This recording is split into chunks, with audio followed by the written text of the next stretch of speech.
ابو محمد مدنی تکفیری است. خلاصه نه، ابو محمد مدنی تکفیری نیست. الله را من شاهد میگیرم ابو محمد المدنی تکفیری نیست. یک عالم برجسته، یک عالم ماشاءالله جوان حقگو، الله جل از اونها راضی باشه.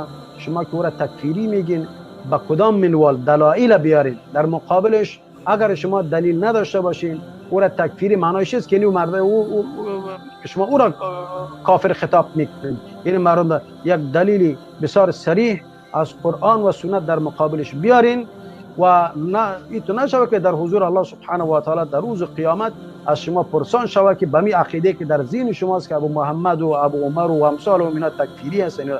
تکفیری اونایی هستن که در گناهان کبیره تکفیر میکنن. تکفیری اونا است که انسان هایی که حاکم عادلی که وجود داره و حاکمی که واقعا سرچشمه قرآن و سنت است، اونها را تکفیر میکنن و عامه مردم را تکفیر میکنن. اونا تکفیری ها هستن، مثل خوارجی که در عمان قرار دارن، در یک دیاری، در یک شهری در اونجا هستن.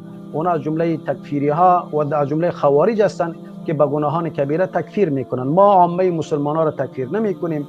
شیخ مدنی هم به می عقیده هست عامه مسلمان ها را تکفیر نمیکنن. هر کسی که مطابق قرآن و سنت توهین و تحقیر میکنه و او را زیر پای میکنه، ما اونها را مسلمان نمیدانیم، ولو که هر کسی بوده باشه.